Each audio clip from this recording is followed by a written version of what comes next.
Hey, I'm April, and I just made this video to show you my little spring project that I've been working on. Actually has come to fruition. I've completed it as of today. It's been about 8 months in the planning, and I planned every little detail of it. So it took a lot of time, a lot of research, a lot of things, learning about electricity and carpentry and all this kind of stuff that I didn't really know how to do, and had to explain to other people how I wanted it done. So it took a lot of time and effort, and I had quite a bit of help with it. So come take a look inside. So here, the only mods I made on the outside were these rain guards and the mirrors, just to kind of help with the blind spots on the back side, because the windows are blocked out, so you can't really see anything out of the side of the back door window or the back of the glass. Inside the main cabin of the truck, nothing has really changed, except I installed a CB radio, whatever you call it, CB there, just in case I'm in areas where there is no cellular service, and the car breaks down and I need to get some help. I did add these, I screened in all the windows. This is no-seam window screen like you would buy for your house, and I just velcroed it. My little heart ribbons around, kind of matches my name, April Heart. It just velcros, it pulls right off. I can roll it up and stick it in the door, and then very easily, within a couple seconds, put it back up, and it'll help keep bugs out of the car.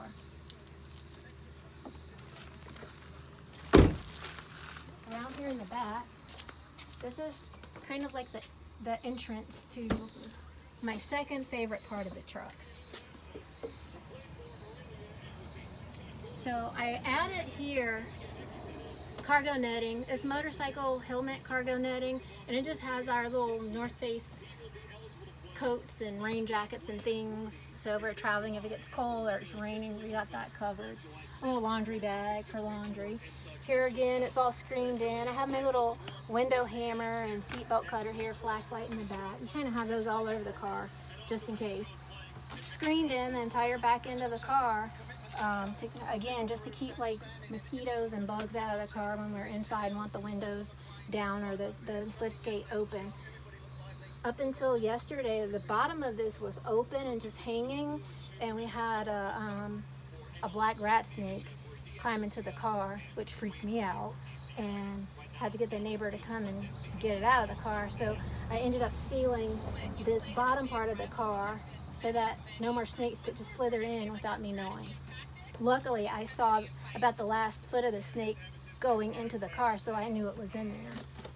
So Velcro, it pulls right down, and it rolls very easily, and you can tuck it pretty much anywhere, but I can put it in the cargo netting there. So it kind of opens up into, voila, your own personal camper space here.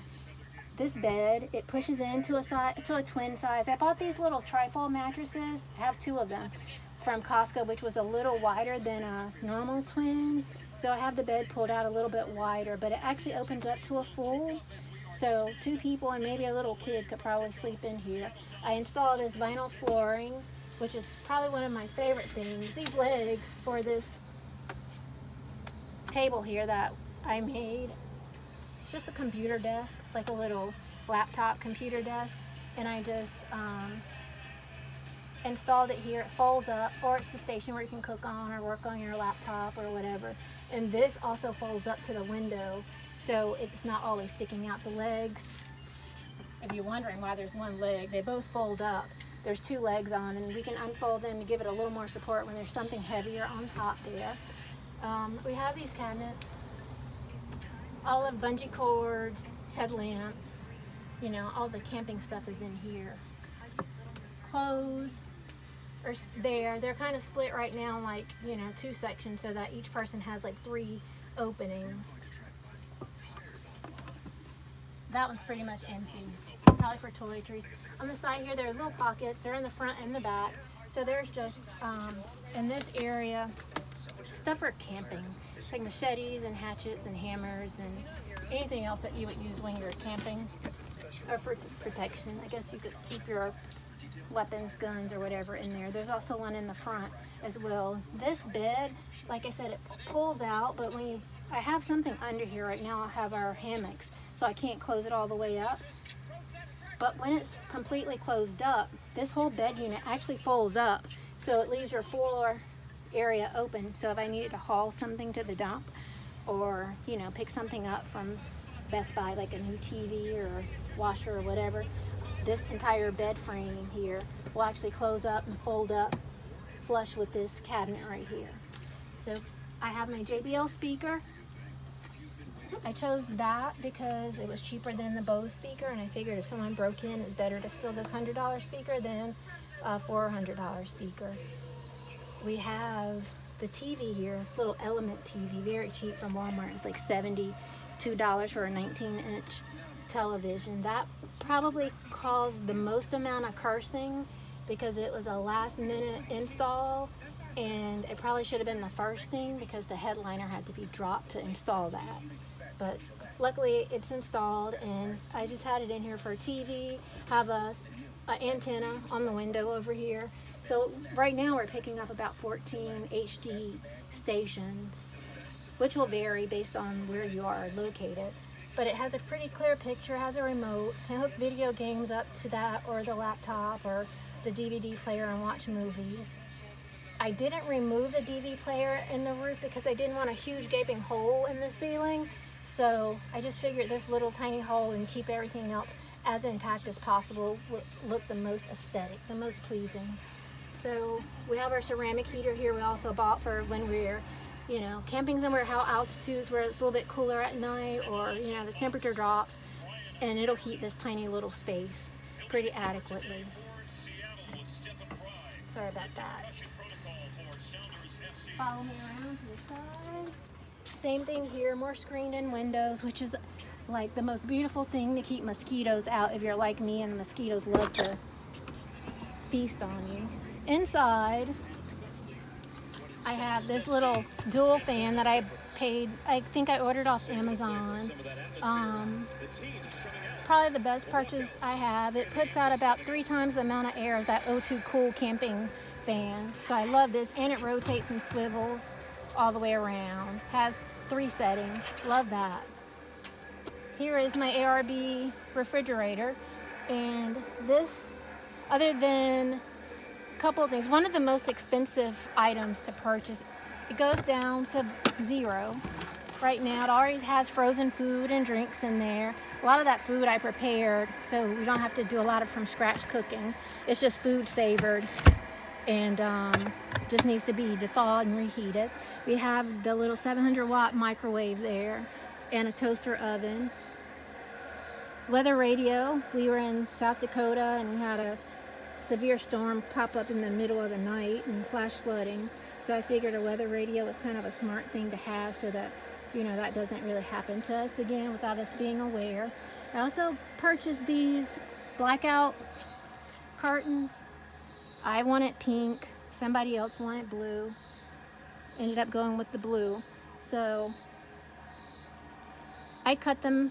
I cut about 2 feet off. It was 84 inches. The panels were draping and hanging on the floor. So I cut them, and I made these little short side panels and just hemmed them on my serger, so it's nice and even.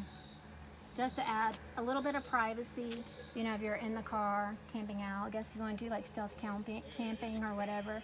And with the panels in the window, the Reflectix panels to block out the sunlight, it kind of has the inside of the car very cool and pretty dark, even during the daylight. So, of course, I wanted to make it as pretty as possible, right? I have bungee cord connecting these two, which go all the way across. I just pull them because when you're driving and the TV is up, you need to be able to see.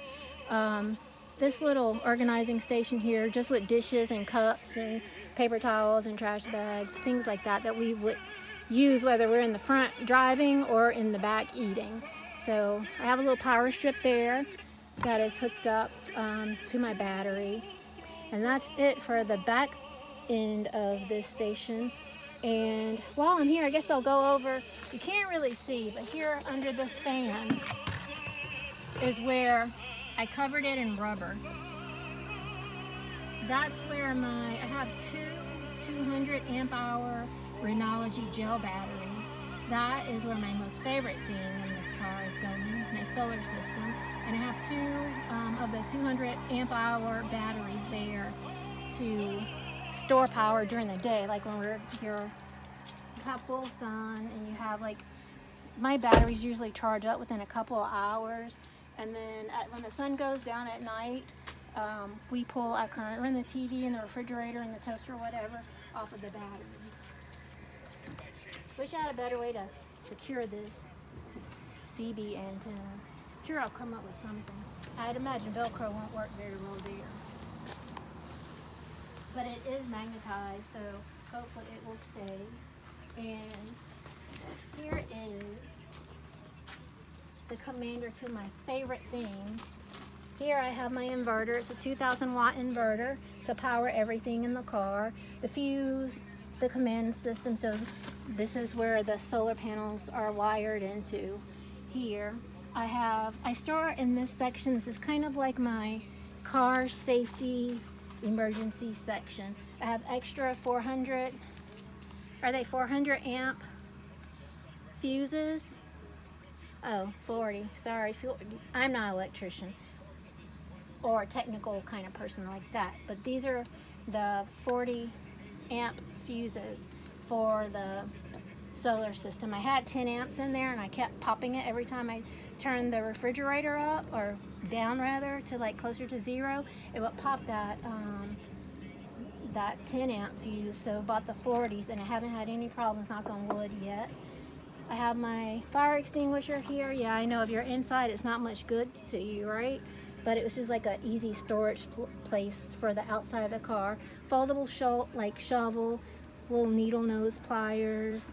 I have in here just tool set. I have my tire iron, or things to change a tire in there. My jump box, my air compressor in case I have a flat tire or low air to inflate my tires. I have the tire pressure gauge. There's like those little window hammers, like I said, Velcroed in various places in the car. And then we'll show you the solar panel system on top of the car, which is, again, was probably the most expensive part of the build. It cost about $3 grand total just to install this particular Renology solar system with the upgraded inverter and commander, like just to power the the amount of stuff that we wanted to charge and use and utilize inside of the truck.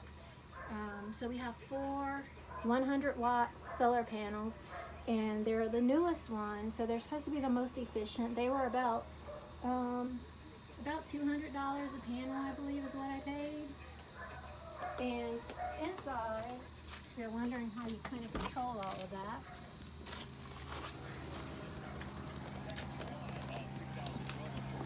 here's a little box that tells me how the solar system is doing, and has a little light. The happy face means everything is going as planned. The battery is fully charged.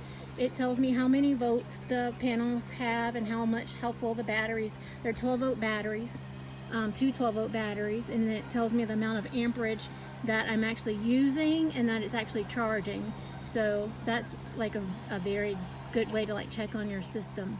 If you need to know, you can go into the main screen. It tells you about the device, operation, the control panel, monitoring. So that's pretty straightforward. But that will alarm or beep, or we keep eye on it if anything ever goes wrong. And it took a lot. I know I was a pain in the butt to a lot of people because it's hard to explain your vision to someone who has never really seen anything like this, or not really into that kind of thing. So big shout out to Frank Hart, Senior and Junior, for all of this is how I conceptualize this thing, and no, it's not right, and no, can you change this? And when we thought things were completed and I decided it didn't work and I had to regroup and change it all over again, thanks to Kai and everybody else who listened to me talk about my vision and hear me almost ad nauseum talk about what my dream kind of camper truck would be without really buying a new camper. So this entire build out cost so far about $3,500. $4,000 with everything. A lot of it I didn't have to buy, but I wanted to. Like the refrigerator was $800. I probably could have got away with less solar panels, but just figured I'd buy it all at one time. Probably could have used a smaller inverter. So like all of those things, the batteries, the gel batteries were about $450 a piece because I got the bigger battery. So, you know, you could probably do the same system that isn't as powerful for about half that amount of money. All in all, I'm like very happy. Kai and I are gonna take a trip tomorrow, so I'm super excited about that. We've already had the snake crawl into the back of the car, so we've already had our one bad luck thing, and we'll keep you posted on our adventure. Thanks for watching.